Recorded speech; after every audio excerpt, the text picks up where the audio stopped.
Welcome in the Money podcast for KeenelandSelect.com for Gulfstream Park on Saturday, February 2nd. I'm Tom Leach. Jim Goodman, Keeneland's Director of Wagering Development, is with me. And the Saturday card at Gulfstream includes 3 stakes. The last one is a big Kentucky Derby prep, the Grade 2 Holy Bull. And then the late pick 4 wraps up with a 3-year-old maiden sprint. So, Jim, let's jump into the first of the 3 stakes, the 9th, which is the Grade 3 Forward Gal for 3-year-old fillies. Could certainly ultimately see one of these stretching out in the Oaks. This is at 7 furlongs, so they'll need to probably be stretching out pretty quickly. But maybe horses out of here, winner of this race, might come back in something like the Alcibiades. You never know. Who do you like? Yeah, I thought that that Fashion Faux Pas had a real shot at here. Arnold Delacour trains, and although he doesn't have a lot of horses, he's 23% winning percentage. Huge jockey switch from Daniel Centeno at Tampa to Castellano. So Fashion Faux Pas has won the last 2 in front-running fashion. Broke her maiden at Laurel, and then moved to Tampa and won just as easily in a little stakes race. So I think Fashion Faux Pas may have the controlling speed here, and I really like Castellano on her. Bye Bye Jay, the 7-horse for Johnny Velasquez, another huge jockey switch. That seems to be the theme with when you go to Gulfstream and start running in Oaks preps and Derby preps, you get better jockeys. So I think Johnny Velasquez taking over for Vasquez there is a huge advantage.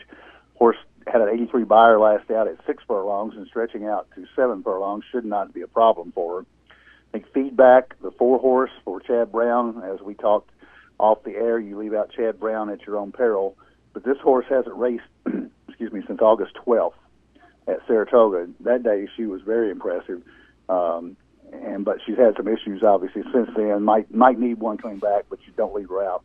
And then Champagne Anyone, the 1-horse for Ian Wilkes, although the numbers are light, she probably didn't like the track in the Goldenrod, the sloppy racetrack at Churchill, and got shuffled back at the start. Went off at 15-1 in a Grade 2, so you got to look at her in here as well. That's about 4 picks, but I would think Fashion Faux Pas is going to be my win bet. I went for Feedback on the win for the Chad Brown angle. 84 buyer in her only start, and really strong workout pattern. And Chad's obviously very good off the layoff, but certainly wouldn't get anything close to a single here because this horse has been off a long time and just has the 1 start. So I like Champagne Anyone. I like Fashion Faux Pas, Bye Bye Jay, and one more, Frond. Didn't get much of a speed figure, but it was a nice debut win.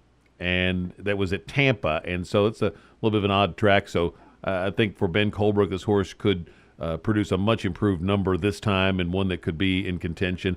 Luis Saez jumping aboard caught my eye as well. So I'm going to go probably 4 deep in here, and probably leave out Bye Bye Jay.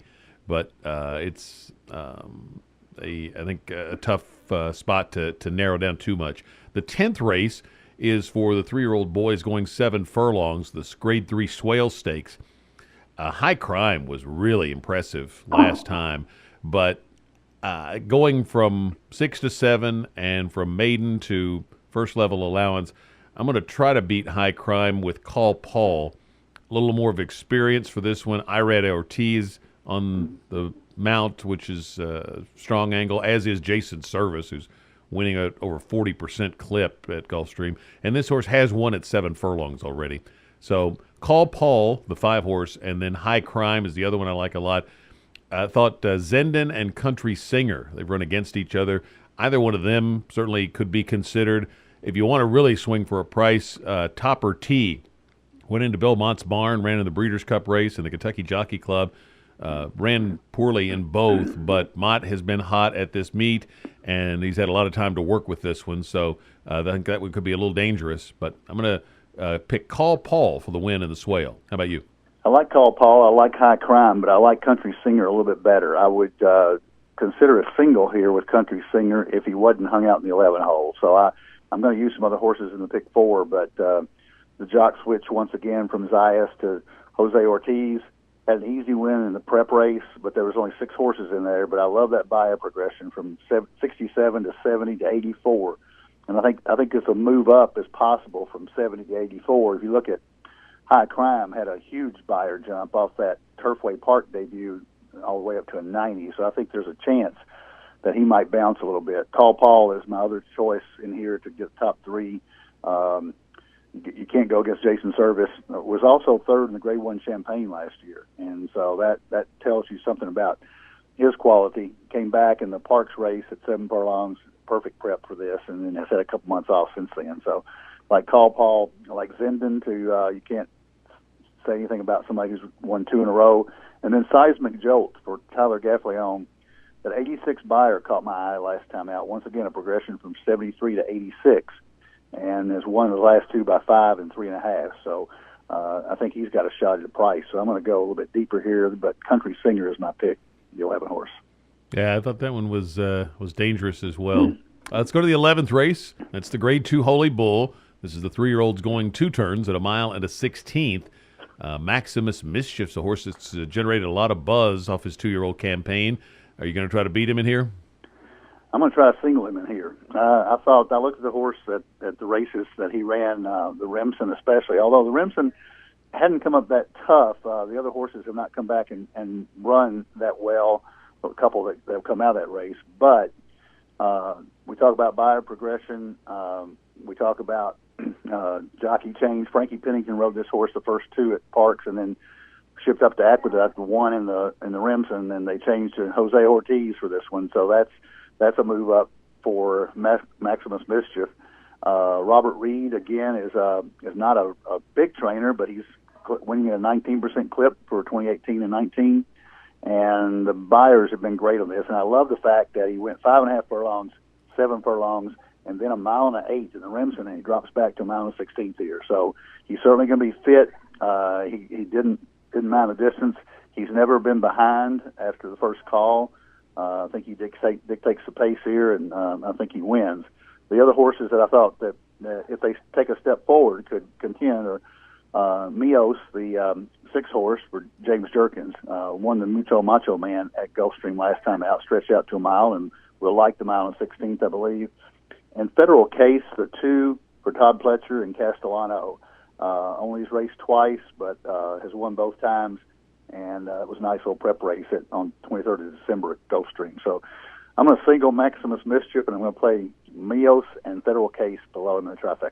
Yeah, I probably will end up regretting not singling Maximus Mischief for pick 4 purposes and spreading more opportunities. But I ended up trying to play this with looking for a price horse that I thought could maybe split favorites and get second at a nice price. I don't really like this horse a lot for the win, but it's Harvey Wallbanger. Kenny McPeek's horses have run well. He's got a nice percentage with not a great number of starters at the meet.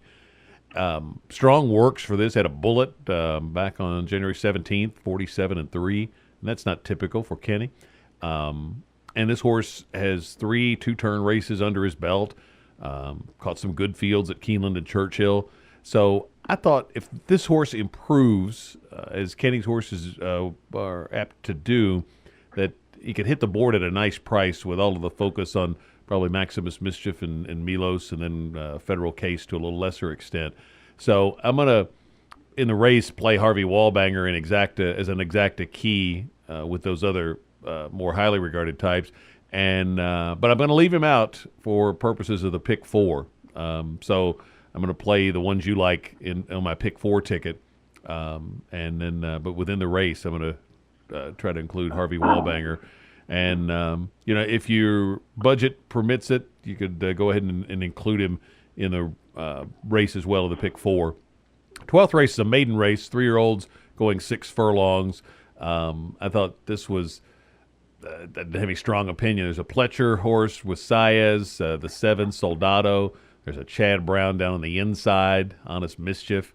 You've got Dale Romans with one that could be a little interesting, the 2 Shanghai Superfly for McPeek. Not a big first out winner, but he's had some good 2-year-olds. And then Island Song on the outside. Eddie Keneally's horses are doing well, and he could win with the firster. So I'm going to take all 5 of those in the pick 4. How about you? I believe that you mentioned 5 of my 6. So, Honest Mischief for Chad, Double Rocks for Dale Romans. Romans has won a couple with Alvarado. They're at huge prices already at the Gulfstream meet. Uncle Jamo for Bill Mott. I don't think you mentioned him, and Bill's not usually one that gets a horse ready that quick, but this horse has bullet works all over the work pattern, and he's done better recently with first-time starters. So I'm not going to throw him out. Soldado for Fletcher, Bo Luminary for Rodolphe Brissett, who's not great with first-time starters but is a good trainer, and then Island Song for Eddie Kennelly, the 11. I'm not going to use Shanghai Superfly because Kenny McPeak is 1 for his last 50 first-time starters. So if he's got this one ready, I'll just let him beat me. I think Kennelly is a better first-time starter trainer. So I'm going to go, looks like 6 deep there when I get to my pick 4. Well, let's go to the pick 4, and it starts in race 9. What are you looking at? Okay, I've got 1, 3, 4, 7 in race 9. That's Champagne 81, Fashion Faux Pas, Feedback, and Bye Bye Jay. So 4 deep there. Going 5 deep in the 10th race with the 4 High Crime, the 5 Call Paul, the 8 Seismic Jolt, the 9 Zenden, and the 11 Country Singer. Then I'm singling the 8 horse Maximus Mischief in the Phasing Tipton Holy Bull, and then 6 deep in the last race with Honest Mischief, the 1, Double Rocks, the 2, Uncle Jamo, the 5, Soldado, the 7, Bo Luminary, the 8, and Island Song, the 11. So that's 4 by 5 by single by 6 for $60. And my ticket's going to be $60 as well. I'm using 4 in the first leg, 1, 3, 4, 9, all the ones I talked about. I'm going to stay with just Call Paul and High Crime, 5 and 4 in the 10th. 3 deep in the Holy Bull, 2, 6, and 8, the 3 most likely winners probably. And then 1, 2, 7, 10, 11, 5 in the last leg. So 4 by 2 by 3 by 5 is 50 cents and $60. If you want to add Harvey Wallbanger in the Holy Bull, take a swing for the fences, that would take the cost up to $100. But I'm not high enough on him as a win candidate to make that kind of a pick 4 ticket. So we'll just stick with 4 by 2 by 3 by 5. Best of luck on your Saturday wagers. You've got Oaklawn going on. You've got Santa Anita, I think, has got a Derby prep this weekend. It's that time of year when we'll start to see Derby preps about every weekend. So best of luck with your wagers. Oh, and Jim, one other thing we should mention before we close this out is another situation I'll let you explain out at Santa Anita.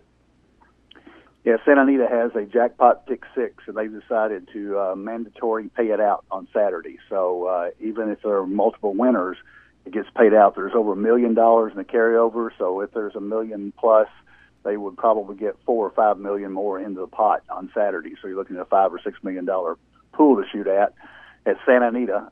One thing you might also notice that Santa Anita has taken a couple of their big turf races off on Saturday. They're going to run them later in the meet, so they replaced them with some dirt races. They've been having some wet weather out there. Gulfstream did the same thing, by the way. They delayed a couple of their turf stakes until probably next weekend. So it won't be hard handicapping at Santa Anita, I don't think. You won't have to worry about the turf coming off. So maybe you ought to take a shot at that. Best of luck with your Saturday wagers. For Jim Goodman, I'm Tom Leach on the In the Money podcast.